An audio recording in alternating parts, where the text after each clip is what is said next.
ஒருத்தி ஒருவனை நினைத்து விட்டால் அந்த உறவுக்கு பெயர் என்ன? காதல்.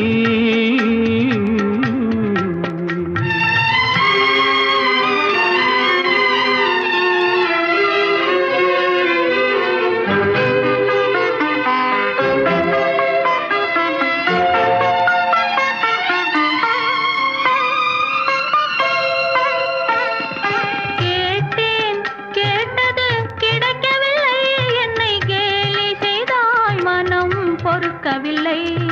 கேட்டேன், கேட்டது கிடைக்கவில்லை.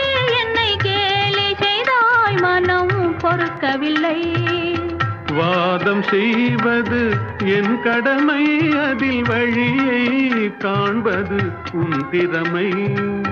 வாதம் செய்வது என் கடமை.